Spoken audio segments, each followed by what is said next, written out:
اللہ الرحمن الرحیم الصلاۃ والسلام علیکہ یا رسول اللہ صلی اللہ علیہ وآلہ وسلم۔ السلام علیکم ڈیئر اسٹوڈنٹس، میں ہوں آپ کی اردو کی ٹیچر مس بینا۔ امید ہے آپ سب خیریت سے ہوں گے، خوشباش ہوں گے، مزے میں ہوں گے۔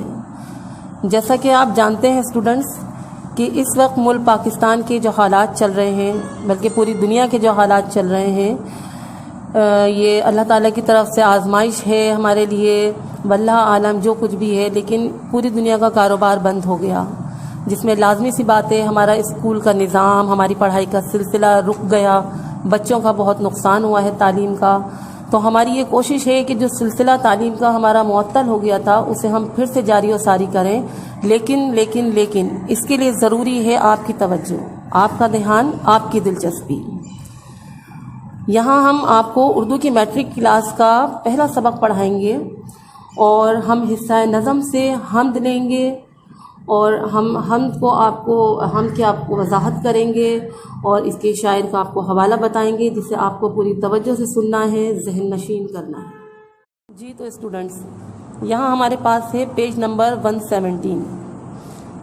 حمد ہے یہاں پر، مولوی محمد اسماعیل میرٹھی اس کے شاعر ہیں۔ یہاں پر پہلے میں آپ کو ان کا تھوڑا سا حوالہ بتا دیتی ہوں۔ مولوی محمد اسماعیل میرٹھی، ان کی ولادت ہوئی 1844 میں، وفات ہوئی 1917 میں۔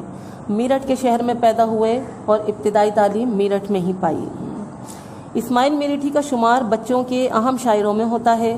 بچوں اور نوجوانوں کے لیے بہت سی اصلاحی اور اخلاقی نظمیں لکھیں۔ آپ کی نظمیں ہندوستان اور پاکستان کی درسی کتابوں میں پڑھائی جاتی ہیں۔ آپ کا سارا کلام کلیات اسماعیل کے نام سے شائع ہو چکا ہے۔ درسی کتاب میں شامل حمد اسی کلیات سے لی گئی ہے۔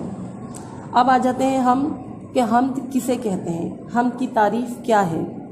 لیکن اس سے پہلے میں چاہوں گی کہ میں آپ کو ایک بات ذہن نشین کرا دوں کہ میں نے یہ دیکھا ہے کہ اکثر بچے اردو سبجیکٹ پر اتنی توجہ نہیں دیتے ہیں، یہ سوچ کر کہ ہماری قومی زبان ہے، ہماری مادری زبان ہے، تو یہ اسے پڑھنا بہت آسان ہے، اور دوسرے سبجیکٹس کو بہت زیادہ توجہ دی جاتی ہے۔ بے شک دیں، لیکن اردو کو نظر انداز نہیں کریں، اس کی اہمیت سے انکار ممکن نہیں ہے۔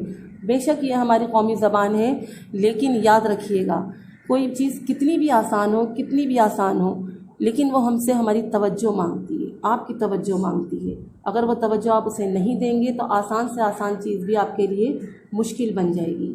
تو اس لیے جس طرح سے آپ دیگر سبجیکٹس میں دلچسپی لیتے ہیں، اسی طرح سے اردو میں دلچسپی لیجئے، کیونکہ اس میں آپ کو دنیا میں کیسے رہنا ہے، زندگی کے معاملات کیا ہیں، آپ کو اپنی زندگی کیسے بسر کرنی ہے، کیسے گزارنی ہے، اپنی دنیا اور آخرت کس طرح سے سنوار سکتے ہیں، یہ سب کچھ آپ کو اردو اور اسلامیات کے سبجیکٹ میں ملتا ہے، جسے آپ اپنی زندگی میں عملی طور پہ شامل کر سکتے ہیں۔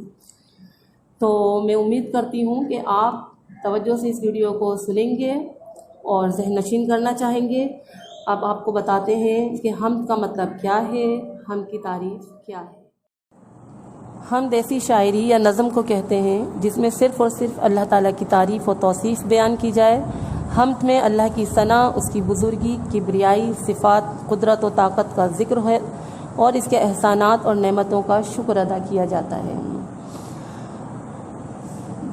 یہ انسان کی زندگی کا ایک نارمل رویہ ہوتا ہے کہ جب اللہ تعالیٰ انسان کو نعمتیں دیتا ہے، عطائیں دیتا ہے، اپنی رحمتوں سے نوازتا ہے، تو انسان اس سب وصول کرتا ہے اپنا حق سمجھ کے۔ لیکن بعض اوقات ایسا ہوتا ہے جب ہمارے پاس زندگی میں کوئی کمی رہ جاتی ہے، اللہ کچھ ہم سے چھین لیتا ہے، کوئی چیز واپس لے لیتا ہے، تو اس وقت انسان واویلا کرنا شروع کر دیتا ہے، شکوہ کرنا شروع کر دیتا ہے کہ یا اللہ میرے ساتھ ہی ایسا کیوں ہوا، میں نے کیا کیا ہے۔ اس کو دیکھ کر حسد میں مبتلا، اس کو دیکھ کر حسد میں مبتلا، اور وہ اپنے اعمال پہ غور نہیں کرتا۔ وہ یہ بھول جاتا ہے کہ اگر مجھے میرے رب نے میرے اعمال کے مطابق دیا ہوتا تو جو دیا ہے وہ بھی میرے پاس نہ ہوتا۔ یہ اس کا کرم ہے، یہ اس کی عطا ہے، یہ اس کا رحم ہے، یہ اس کا ہم سے پیار ہے کہ وہ ہمیں ہمارے بے حد خطاؤں کے باوجود بھی، گناہوں کے باوجود بھی نوازتا ہے، اور نوازتا ہی چلا جاتا ہے۔ تو اللہ تعالیٰ کی قدرت کو بیان کرنا، اس کی تخلیقات پر غور و فکر کرنا، اس کی کائنات کو دیکھنا، اس کا شکر ادا کرنا، اس کی دی گئی نعمتوں کا شکر ادا کرنا، اس کا احسان مند ہونا، اس کا احسان ماننا، یہ سب کچھ اللہ تعالیٰ کی تعریف میں شمار ہوتا ہے، جسے حمد کہا جاتا ہے۔ اب ہم یہاں پر پیج نمبر 118، یہاں آپ کے پاس اس حمد میں 9 اشعار دیے ہوئے ہیں، یعنی 18 مصرے۔ 2 مصرے بن کر ایک شعر بنتا ہے، تو لازمی سی بات ہے جب 9 اشعار ہیں تو 18 مصرے ہوئے اس کے۔ یہاں ہم آپ کو ایک ایک شعر کی تشریح کی وضاحت کرتے جاتے ہیں، اور جو اس میں مشکل الفاظ ہیں اس کی بھی آپ کو میننگ بتاتے جاتے ہیں۔ توجہ رکھیے گا، دھیان رکھیے گا، دلچسپی لیجیے گا، تو بہت آسان ہے آپ کے لیے یہ۔ پہلا شعر ہے اس میں: خدایا نہیں کوئی تیرے سوا، اگر تو نہ ہوتا تو ہوتا ہی کیا۔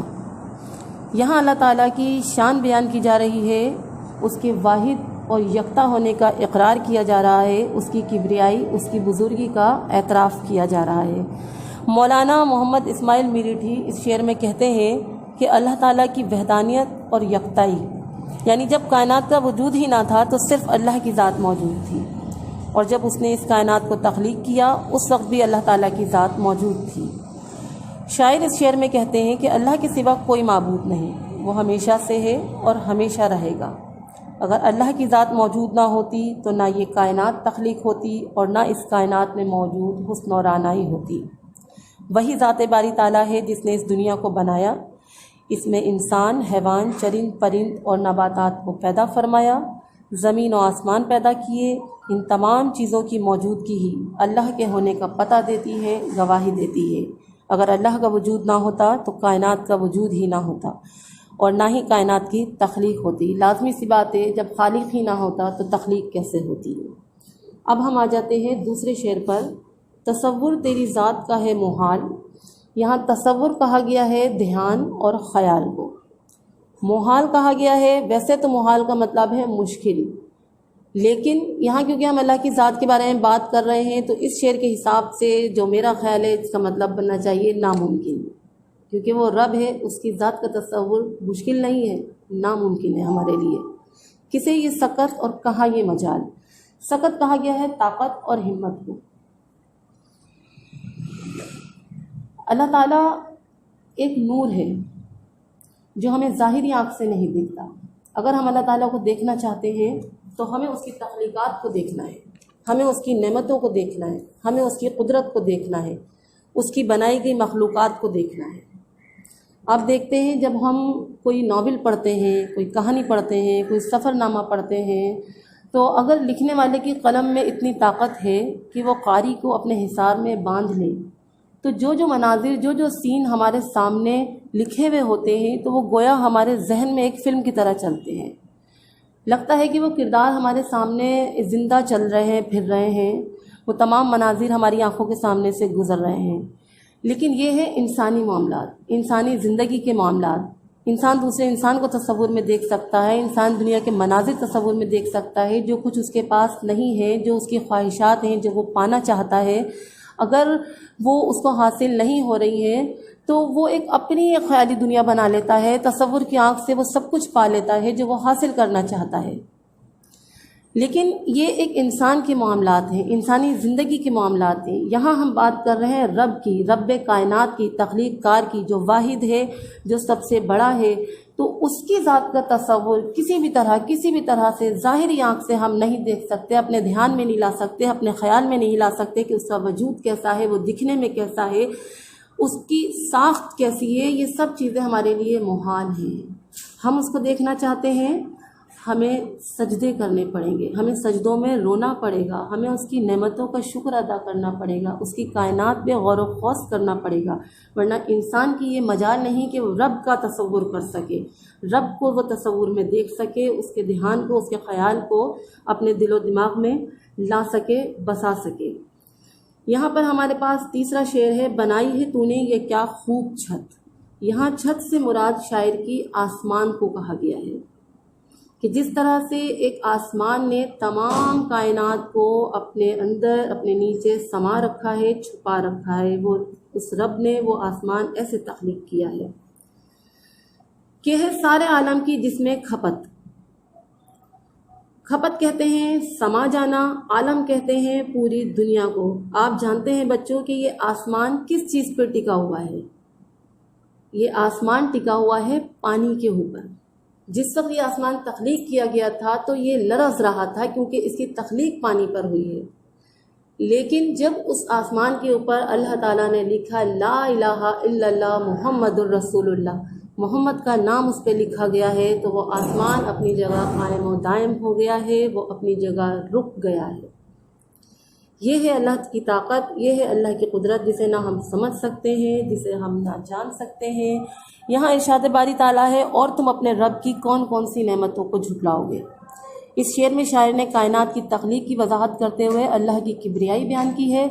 کہتے ہیں کہ جب اس دنیا کو رب نے تخلیق کیا تو سب سے پہلے زمین اور آسمان کو پیدا کیا، پھر اس نے اپنی وحدانیت اور طاقت سے انسان، حیوان، چرند پرند اور شجر کو تخلیق کیا، پھر اس پورے عالم کو سجا دیا اور ایسی خوبصورت کائنات تخلیق کی کہ آسمان کی چھت دے کر پوری کائنات اس کے سائے میں ڈھانپ دی۔ وسیع یہ چھت بنائی کہ پوری کائنات اس چھت کے نیچے سما گئی۔ یہ تیری ہی طاقت و قدرت کا منہ بولتا ثبوت ہے کہ اس کائنات میں موجود نعمتیں تو نے سب کے لیے کارآمد بنائی ہیں اور تمام نعمتوں کی کھپت کر کے ان کو استعمال کے قابل بنایا۔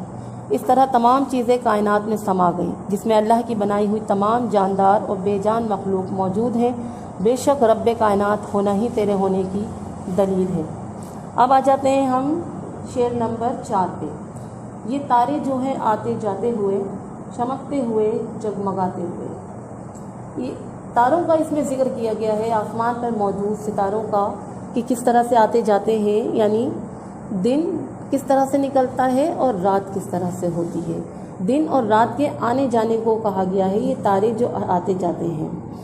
یہاں پر اس شعر میں شاعر کہتے ہیں کہ کائنات کے نظام کی طرف اشارہ کیا انہوں نے اور کہا ہے کہ آسمان کی تخلیق اور اس کی خوبصورتی کو بیان کیا ہے۔ اے پروردگار، تو نے نہ صرف 7 آسمان بنائے ہیں بلکہ انہیں آراستہ اور مزین کرنے کے لیے ستاروں اور سیاروں کا نظام بھی قائم کیا ہے۔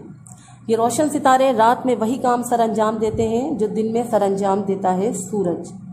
گردش کرنے والے آسمان پر پورے چمکدار ستارے رات کے اندھیرے کو اجالے میں تبدیل کر دیتے ہیں۔ یہ مقررہ وقت پر اللہ کے حکم سے دمکتے ہیں اور آتے جاتے ہیں اور روشنیوں کو اللہ کے نور سے بکھیرتے ہیں اور اپنا کام سر انجام دیتے ہیں۔ کسی میں کیا طاقت ہے کہ فلک پر ستاروں کے نظام کو چلا سکے، دن میں روشنی پیدا کر سکے؟ یہ ستاروں کے نظام ہی اللہ تعالیٰ کے حکم سے چل رہا ہے۔ وہ قدرتی چیزیں ہیں یہ جو اللہ کے وجود کی گواہی دیتی ہیں۔ اہل نظر انہیں دیکھ کر دنگ رہ جاتے ہیں اور اللہ ہی کی قدرت اور طاقت انہیں حیران کرتی ہے۔ شعر نمبر 5 ہے، چراغ ایسے روشن جو بن تیل ہیں، یہ تیری ہی قدرت کے سب کھیل ہیں۔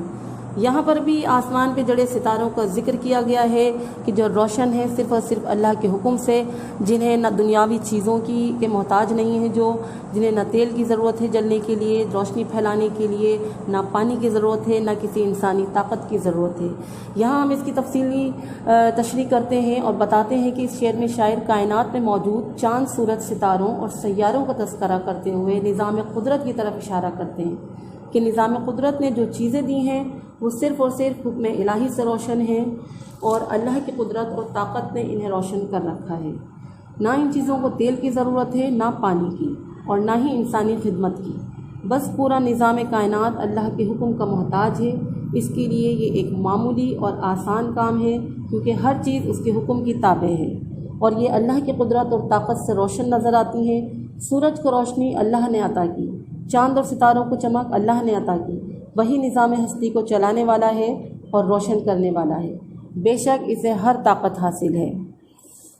پیارے بچوں، میں آپ سے یہ امید کروں گی کہ جب آپ یہ ویڈیو سنیں تو اس کو ازراہ مذاق نہیں لیجیے گا، کیونکہ یہاں ہم بات کر رہے ہیں اسلام کی، دین کی، اللہ کی۔ زندگی صرف کھیل تماشوں کا نام نہیں ہے، تھوڑی سنجیدگی بھی اختیار کرنی چاہیے۔ جہاں اللہ کا ذکر آ جاتا ہے وہاں ذرا خاموشی اختیار کر لینی چاہیے، تھوڑی سنجیدگی اختیار کر لینی چاہیے، اپنی توجہ صرف اور صرف اس چیز پہ لگا دینی چاہیے۔ تھوڑی دیر کے لیے انسان سوچے کہ ہماری پیدائش کا مقصد کیا ہے۔ زندگی میں تفریحات بہت ہیں، کھیل تماشے بہت ہیں، لیکن یہ آخرت میں ہمارے ساتھ جانے والے نہیں ہیں۔ آخرت میں ہمارے ساتھ جو جائے گا وہ یہ یقین ہی ہوگا جو اللہ پر ہمارا قائم ہے۔ جو آپ اردو اور اسلامیات کے اندر پڑھتے ہیں اور اکثر اوقات بہت غیر سنجیدگی سے پڑھتے ہیں، تو اصل تو چیز یہی ہے آپ کی زندگی کو بنانے والی۔ دوسرے سبجیکٹس آپ وقتی طور پر پڑھتے ہیں، پاس ہوتے ہیں، اگلی کلاس میں چلے جاتے ہیں، اسے عملی طور پر اپنی زندگی میں شامل نہیں کرتے ہیں، لیکن یہ دو سبجیکٹس ایسے ہیں جس کا اگر آپ دل لگا کر پڑھ لیتے ہیں تو یہ آپ کی زندگی بنا دیتی ہے۔ اگر آپ ان باتوں کو توجہ سے سنیں اور یہ جان لیں کہ موت کتنی تیزی سے انسان کے قریب آ رہی ہے، تو میرا ماننا ہے کہ آپ بہت سارے بچے اور ہم سب اپنی اصلاح کریں۔ تو لہٰذا میری گزارش ہے کہ اس ویڈیو کو توجہ سے سنیں، تھوڑی سنجیدگی سے سنیں اور کوشش کریں کہ اسے ذہن نشین کریں، یاد کرنے کی کوشش کریں، اچھا پڑھیں۔ یہ آپ کے مستقبل کی بات ہے، آپ کے مستقبل کا سوال ہے۔ اب ہم اپنا سلسلہ وہیں سے جوڑتے ہیں جہاں سے ٹوٹا تھا۔ شعر نمبر 6 ہے ہماری حمد کا۔ یہ لال و گوہر ہیں جو بکھرے پڑے، زمیں سے بھی ہیں ان میں اکثر بڑے۔ لال و گوہر کہا گیا ہے اللہ تعالیٰ کی قدرت کی بنائی ہوئی چیزوں کو، چاند، سورج، ستارے، سیارے وغیرہ۔ یہاں ہم اس کی مکمل تشریح بیان کرتے ہیں۔ اللہ تعالیٰ نے اس کائنات میں جتنی بھی چیزیں تخلیق کی ہیں ان کو پیدا کرنے کا مقصد بھی بتایا ہے۔ جو لال و گوہر، جواہر اور فیض پہنچانے والی چیزیں اللہ نے اس کائنات میں پیدا کی ہیں، یعنی چاند، سورج، سمندر، زمین، دریا، پہاڑ، آبشار، باغات جو اللہ نے بنائے ہیں، یہ تمام چیزیں انسانوں کو فیض پہنچانے کے لیے ہیں، تاکہ اللہ کی نعمتوں سے بھرپور فائدہ اٹھایا جا سکے اور اس رب کریم کا شکر ادا کیا جا سکے۔ کچھ چیزیں جو ہمیں روئے زمین پر نظر آتی ہیں اس کی وسعتوں کا اندازہ ہم نہیں لگا سکتے، یعنی پہاڑوں کی اونچائی، زمین کی گہرائی، سمندر کی گہرائی، چرند پرند کی صنائی، یہ تمام چیزیں جو روئے زمین پر اپنے اپنے کرشمے بکھیرے ہوئے ہیں، مگر کچھ قدرتی چیزیں ایسی بھی ہیں جن کی بناوٹ کو ناپنا اور سمجھنا عقل سے باہر ہے۔ یعنی ساتوں آسمانوں کی تخلیق، چاند، سورج، ستارے جو کہ زمین سے بھی بڑے ہیں، ان کو اللہ نے کمالات نصیب کیے۔ ستارے جو آسمانوں پر چمکتے ہیں، ان کو گنا یا ان کی چمک کا اندازہ لگانا ممکن نہیں۔ شاعر نے خدائے واحد کی شان بیان کرتے ہوئے بتایا ہے کہ زمین و آسمان میں جو کچھ بھی ہے وہ تیری قدرت کا منہ بولتا ثبوت ہے۔ شعر نمبر 7 دیکھیے گا اپنی کتاب میں۔ یہ قائم ہے تیری ہی تقدیر سے، بندھے ہیں باہم سخت زنجیر سے۔ باہم کہتے ہیں آپس میں، اور سخت زنجیر، یہاں زنجیر کہا گیا ہے اللہ تعالیٰ کی قدرت کو۔ اس شعر میں شاعر اللہ کی شان بیان کرتے ہیں اور یہ کہتے ہیں کہ یہ دنیا اللہ کی قدرت سے قائم ہے، کیونکہ وہی اس کائنات کو تخلیق کرنے والا ہے اور نظام کو چلانے والا ہے۔ ہر نظام کو اس نے اپنے حکم سے باندھ رکھا ہے۔ کوئی بھی چیز اپنی مرضی سے حرکت نہیں کر سکتی۔ یہ دن اور رات کا بدلنا، ہوا کا چلنا، سورج کا چمکنا، زمین کے محور کو قابو کرنا، ہر چیز کا ایک نظام ہے اور اس نظام کو صرف اور صرف اللہ ہی کی ذات چلانے والی ہے۔ یہ نظام اتنا سخت ہے جس طرح لوہے کی زنجیر کو توڑنا آسان نہیں، اسی طرح اللہ کے نظام ہستی کو اپنی جگہ سے ہلانا کسی کے بس کی بات نہیں۔ وہ زنجیر کیا ہے کشش باہمی، نہ اس میں خلل ہو نہ بیشی کمی۔ اس میں شاعر نے کہا ہے کہ اللہ تعالیٰ کی کاریگری اور اس کے قانون کو بیان کیا ہے اور اس طرح اشارہ کیا ہے کہ اللہ کے حکم سے دنیا قائم ہے، وہ جو چاہتا ہے کرتا ہے۔ اس نے پوری کائنات کے نظام کو آپس میں جوڑ رکھا ہے، یعنی زمین و آسمان کا تعلق، چاند اور ستاروں کا تعلق، سورج اور سیاروں کا تعلق، ہر نظام میں ایک تعلق ہے جو کہ دن اور رات بننے کا سبب پیدا کرتے ہیں۔ ہواؤں کا نظام چلاتے ہیں، ایک دوسرے کی کشش سے اپنے باہمی نظام کو قائم و دائم رکھتے ہیں۔ بس اگر نظام کائنات میں ذرا سی بھی تبدیلی ہو جائے تو سارا نظام درہم برہم ہو جائے گا۔ کسی کی مجال نہیں کہ اس کے کاموں میں مداخلت کرے یا رکاوٹ پیدا کر سکے۔ وہ اپنے نظام میں نہ کمی پسند کرتا ہے اور نہ زیادتی، کیونکہ کائنات کا ہر نظام اللہ کا تابع ہے۔ اس کی اجازت کے بغیر کوئی بھی اپنے محور سے ہٹ نہیں سکتا، کیونکہ وہی نظام ہستی کو چلانے والی واحد و یکتا ذات ہے۔ شعر نمبر 9 ہے ان سب کا آئین ایجاد ایک، ہنر ایک ہے اور استاد ایک۔ آئین کہتے ہیں قاعدہ، بنانے کا اصول۔ ہنر کہا ہے فن کو، اور استاد یہاں پر اللہ کو کہا گیا ہے، بنانے والا، تخلیق کرنے والا۔ یہاں یہ بیان کیا گیا ہے کہ قانون قدرت کی طرف اشارہ کیا ہے اور کائنات کی ہر شے، انسان و حیوان، چرند و پرند کے لیے ایک نعمت ہے۔ اللہ تعالیٰ نے ہر چیز کو ایک آئین، ایک طریقے سے، ایک مکمل نظام کے تحت بنایا ہے، ایک قانون کے تحت پیدا کیا ہے۔ یہ اس کا قانون ہے کہ ہر چیز کو عروج و زوال حاصل ہے، کیونکہ اس کو تخلیق کرنے والی ذات نے یہی نظام قدرت رکھا ہے۔ اللہ رب العزت کی شان اور بزرگی سب سے بڑھ کر اور اعلیٰ ہے، اسی کو غرور و شان زیب دیتی ہے، اور روئے زمین کی ہر خوبصورتی اسی کی قدرت کی مرہون منت ہے۔ وہ کارساز ہے، اسی کے حکم سے اس دنیا کا نظام آباد ہے۔ وہ ایسا کاریگر ہے کہ اس کو اپنے فن میں کمال حاصل ہے، وہ اپنے فن کا استاد ہے اور اس کی ذات کو زوال نہیں۔ وہی اول ہے، وہی آخر ہے، اور اسی کی ذات کو دوام حاصل ہے۔ یہاں ہمارے 9 اشعار کی تشریحات مکمل ہو گئی ہیں۔ اب میں آپ کو بتاؤں گی کہ اس نظم کا مرکزی خیال اور خلاصہ۔ تو پہلے آپ کو اس میں فرق معلوم ہونا چاہیے۔ ہمارے اکثر بچے یہ کرتے ہیں کہ خلاصہ اور مرکزی خیال میں کنفیوز ہو جاتے ہیں، پوچھا جاتا ہے خلاصہ تو لکھ دیتے ہیں مرکزی خیال، لیکن ان دونوں میں واضح فرق ہے۔ خلاصہ کہا جاتا ہے کہ کہانی ہے یا نظم ہے، اس چیز کو مختصراً کر کے اس طرح سے بیان کرنا کہ پورے چیپٹر کا اس کے اندر نچوڑ آ جائے، تمام ضروری چیزیں اس کے اندر موجود ہوں، کچھ مس نہ ہو، کچھ رہ نہ جائے۔ اور مرکزی خیال ہے جس مقصد کے تحت، جس پلاٹ کے اوپر کہانی لکھی گئی ہے یا نظم لکھی گئی ہے، جس عنوان کے تحت لکھی گئی ہے، جس کے گرد کہانی گھومتی ہے یا نظم گھومتی ہے، وہ مقصد، وہ پلاٹ، وہ عنوان مرکزی خیال کہلاتا ہے، سینٹرل آئیڈیا کہلاتا ہے۔ تو یہاں پر مرکزی خیال اللہ تعالیٰ کے ایک ہونا وہ ہمیشہ سے ہے اور ہمیشہ رہے گا، اس کی یکتائی بیان کرنا، اس کی بڑائی بیان کرنا، یہ سب کچھ موجود ہے اس میں۔ اگر آپ نے تشریحات توجہ سے سنی ہے تو میں آپ کو بتاؤں کہ خلاصہ لکھنا کوئی مشکل کام نہیں ہے۔ اگر آپ تمام تشریحات کو توجہ سے سن لیتے ہیں، ذہن نشین کر لیتے ہیں، تو ان تمام تشریحات کو یکجا کر کے، اس کا نچوڑ، اس کو مختصراً کر کے آپ بیان کریں گے تو وہ ہمارے پاس خلاصے کی صورت میں آ جائے گی۔ اور ایک ضروری بات جو میں آپ کو بتانا چاہوں گی کہ حمد کا شمار جو ہے وہ نظم کی صورت میں ہے۔ یہ ہماری بک میں، یہاں اردو کی کتاب میں آپ کی غزلیات بھی دی گئی، غزلیات بھی دی گئی ہیں۔